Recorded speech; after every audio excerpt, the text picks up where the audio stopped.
lágbára Ọlọ́run òfò ẹ̀mí ò ní máa lè wá.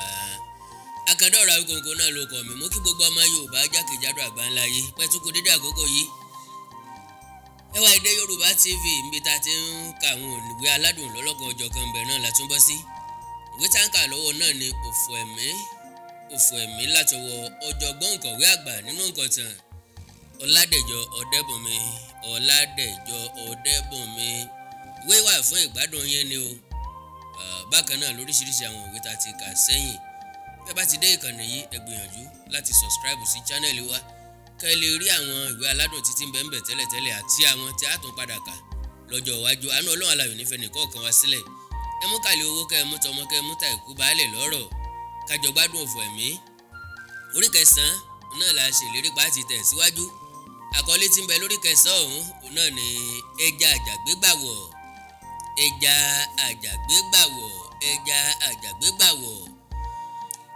Ejò àti àwọn ẹgbẹ́ rẹ̀ ń mutí lòtẹ́ẹ̀lì ọbẹ̀ làwọ̀. Ọmọbìnrin arẹwà kan rìn lọ sọ́dọ̀ agbọ́tí. Ó ṣèèṣì fi ara gún tábìlì tí ejò àti àwọn ẹgbẹ́ rẹ̀ kó ọtí lé lórí. Ìgò ọtí ejò yí rulẹ̀ lórí tábìlì kí àjàgbé tó sáré gbé kúrò nílẹ̀ ọtí inú rẹ̀ ti dànù dé ìdajì ìgò.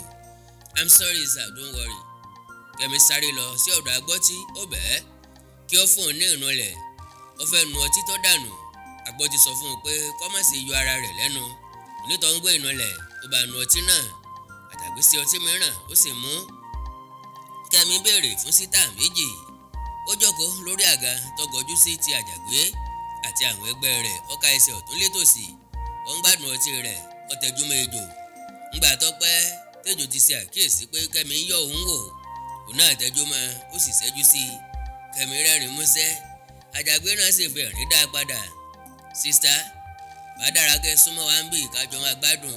Àì má wọrí ó dáa báyìí. N ò sọ pé kò dáa bẹ́ẹ̀. Ọ̀gbẹ́ ẹ̀ sáà mọ̀ wípé torí Ádámù lọ́lọ́run ṣe dá Éfà. Gbogbo àwọn yòókù bú sẹ́rìn. Jìgán sọ̀rọ̀ ó ní ẹ̀yin rẹ̀ súnmọ́ wa. Káfọ́ láràn yìí. Kẹ́mi rẹ́rìn músẹ́ ó sún àga rẹ̀ mọ́ àjàgbé. Ẹ jọ̀wọ́ kí lorúkọ yín? Kẹ́mi lorúkọ mi. Níbo lẹ̀ ń gbé? Lójúlé 3 tí òpópónà Awóyẹmí nílùú iná ni. Níbo lẹ ti ń ṣiṣẹ́? Lóòtẹ́ẹ̀lì yìí náà ni. Iṣẹ́ wo lẹ ń ṣe? Kẹ́mi rẹ́rìn ìyàngì ó sún àga rẹ̀ mọ́ ejò.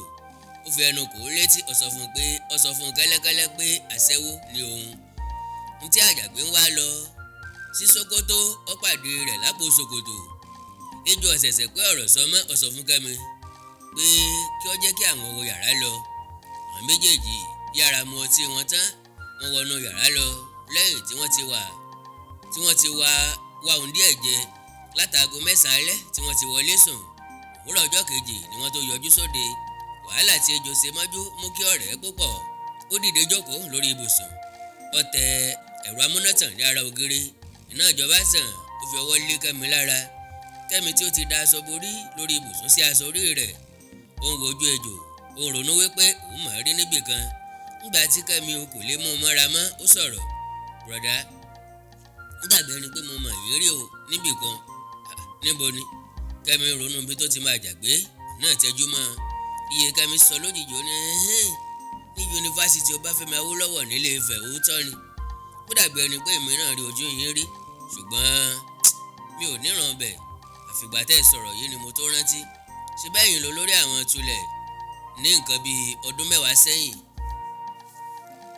Bẹ́ẹ̀ ni òpùrọ̀. Ọ́fíìsì wo ni ẹ ti ń ṣiṣẹ́ nígbà náà? N ò rò pé mọ̀ mí mọ́. Ẹ ti gbàgbé ìgbà tẹ́ wá ń yọ mí lẹ́nu ní agboolé Mọ́remí. Ẹ ò rántí ohun tí mo sọ lọ́jọ́ kan nígbà tí pípàrà yín sú mi pé ẹ ò lè gbé ẹrù mi. Àjàgbé wo Kẹ́mi ó tó ń wò ó ké lójijì ó ní Kẹ́mi ayẹni kí ló sọ dédé aṣẹ́wó? Ohun tó ṣe Àjàgbé ní kàyéfì ni pé oríṣiríṣi ọgbọ́n ọmọkùnrin tí ó ta ní àkókò tí ó tọ́jẹ́ túlẹ̀ ní yunifásitì lórí ọ̀rọ̀ àọ̀yànrẹ́ òun àti Kẹ́mi ló já sí pàbó. Bí ẹnu rẹ̀ ti dùn tó láti tẹ orí ọkàn ọmọkùnrin bá sí tirẹ̀ kò tí orun kan lára Kẹ́mi ayẹni. Lẹ́yìn ọ̀pọ̀lọpọ̀ dààmú àwọn ọ̀rẹ́ rẹ̀ sọ fún un pé kó jáwọ́ nínú àgbọ̀n tí ọ̀yọ́ kó fi Kẹ́mi lọ́rùn lẹ̀. nítorí pé Kẹ́mi ò lè ta ara rẹ̀ lọ́pọ̀ fún ẹni tí ò lówó lọ́wọ́. Kẹ́mi ò tilẹ̀ lánú sọ̀rọ̀, ó ti ọwọ́ bọnú àpamọ́wọ́ rẹ̀, ó mú ìwé ẹ̀rí rẹ̀ jáde, ó tú ó sì fi hàn Àjàgbé. Ó sọ̀rọ̀ ó ní, Àjàgbé, kí n má tàn ẹ́ jẹ, ìrètí ayọ̀ mi ti di ìrètí òfo. Kí ni mo tún ń retí mọ́?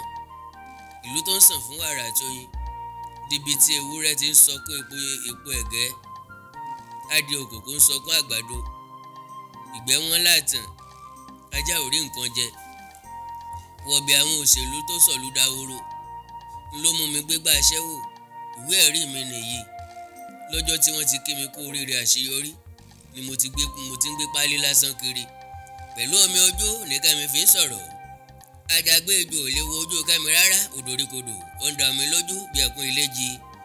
N tó ran ẹkún rẹ̀ lọ́wọ́ ni pé àrùn tí ń sogójì ní sọ̀ọ́dúnrún. Mo ronú pé Kẹ́mi tí kò gbàgbé rẹ̀ fóun nígbà tí àwọn wà nílé ìwé ni wọ́n ń ta ara rẹ̀ lọ́pọ̀ fóun nítorí àtijẹ. Àwọn méjèèjì wojú ara wọn, wọ́n túbọ̀ múra sí ẹkún. Ó wá kó ẹni tí ó fẹ́ bi ara wọn. Lẹ́yìn tí ó sọkún tí ó sú, Àjàgbé pàrọwà fún ara rẹ̀. Ó mú aṣọ ìnùjú rẹ̀ ó fi nu ojú Kẹ́mi. Ó sì bá pé kò dákẹ́ ẹ̀kún ní Kẹ́mi. Ìfẹ́ kó yé ọ pé àrùn tí ń sogójì ní sọ̀ọ́dúnrún. Gbogbo tí ń sàbọ̀yàdé gbogbo ọlọ́yà ní í ṣe. Àjàgbé, kí ló mí? Àwọn tí mo sọ fún ẹ ni pé kì í ṣèwọ nìkan ni wàhálà ìlú ìdojúkọ. Òótọ́ ló sọ, ṣùgbọ́n kò sí ọmọ aláṣẹ ìlú tí kò sí lẹ́nu iṣẹ́ ọba. Yálà ó kàwé tàbí kò kà, ìwé ẹ̀rí ò jọ mọ́ lójúmọ́. Ohun tí wọ́n ń sọ ni pé kó o fara ṣe, tàbí tó bá jẹ́ obìnrin, bó bá yè sí ọkùnrin ní ẹ̀wà fowó julẹ̀ kí wọ́n tó fún ẹ níṣẹ́. Bó bá sì tún rọ́jú ṣe ohun tí wọ́n ní kó o ṣe, wá lónìí wá lọ́la. Ìyẹn tó ń kọ́ ènìyàn sáà nìwọ náà. Bí òun bá ṣe pé o ríṣẹ́, ṣé bí ipò àìríṣẹ́ bíi tèmi nìwọ náà ìbá wà. Ìwọ náà ìbá máa mọ bó ti rí lára. Àjàgbé ejò ti ọwọ́ bọnú àpò rẹ̀, ó mú ìwé ẹ̀rí rẹ̀ jáde. Ó sọ̀rọ̀ ó ní, Kẹ́mi, mo fẹ́ kó yé ọ pé ìwé ẹ̀rí iye tí mo ti gbà láti bí ọdún mẹ́wàá sẹ́yìn useless mọ́ mi lọ́wọ́ ni. Àwọn ìjọba dá wàhálà lẹ̀ tán, wọ́n ní ká máa ṣe iṣẹ́ ti ara wa, ṣùgbọ́n owó tá a fẹ́ fi ṣe dàwó. Àjàgbé, má purọ́ tàn mí mọ́. Ta ló rí ẹ báyìí tí ò jẹ́ sọ pé òun rámì ìfọ̀kànbalẹ̀ lára rẹ̀? Àjàgbé rẹ̀ ní músẹ́. Kẹ́mi tó sọ̀rọ̀ ni ẹ̀ ó dáa. Iṣẹ́ wo ló ń ṣe? Wò ó Kẹ́mi, kókó èmi àti wọ́ tún sí ẹlòmíràn lọ́dọ̀ wa. Ṣé tí mo ń ṣe lágbára púpọ̀? Ó yọ ìbọn ìléwọ́ rẹ̀, ó fi hàn Kẹ́mi. Ó tún bá ọ̀rọ̀ rẹ̀ lónìí wò ó. Iṣẹ́ adigunjalè mo ń ṣe. Ẹja mi sì ti gbà wọ̀, ó kù bí yóò ṣe jàjàbọ́. Fún bí ìṣẹ́jú mẹ́wàá tí Àjàgbé ti dákẹ́ ọ̀rọ̀ rẹ̀, Kẹ́mi ò gbìn rárá. Ó ń wo Àjàgbé tìyanu. Ejò kìlọ̀ fún pé kò gbọdọ̀ tú àṣírí òun fún ẹnikẹ́ni. Ó fún un ní ẹgbẹ̀rún náírà. Ó tún ṣe ìlérí pé òun ó ràn án lọ́wọ́. Báyìí la parí orí 9 ìwé ni Òfò Ẹ̀mí láti ọwọ́ ọ̀jọ̀gbọ́n òǹkọ̀wé àgbà òǹkọ̀tàn Ọládẹ̀jọ Ọ̀dẹ́bùnmi. Orí 10 láti tẹ̀síwájú láìpẹ́. Àkọlé tí bẹ́ẹ̀ àmọ̀rísí ọjọ́ ìbí rẹ̀. Títí ìgbà náà, ẹ má gbàgbé láti láìkì kẹ́ fọ́lù péjì yìí lórí Facebook Awikonko TV àti Awikonko TV channel. Bákan náà ní kẹ́ subscribe sí chánẹ́ẹ̀lì tẹ́wà yìí, eléyùn Ẹwà Èdè Yorùbá TV àti Awikonko TV àti Awikonko TV live. Àánú Ọlọ́run aláyọ̀ nífẹ̀ẹ́ nìkọ̀ọ̀kan wá sílẹ̀. Bẹ́ẹ̀ bá ní nǹkan pàtàkì tẹ́ wá fẹ́ kájọ sọ, ẹ jẹ́ á sọ̀rọ̀ lórí WhatsApp nìkan +234 904 851 9362. Èdè àti àṣà Yorùbá ò ní wọmi, orílẹ̀-èdè Yorùbá ò ní dàrú, ìlú ẹnìkọ̀ọ̀kan wa yóò tòrò mẹ́nẹ́mẹ́nẹ́. Àjò àṣẹ o.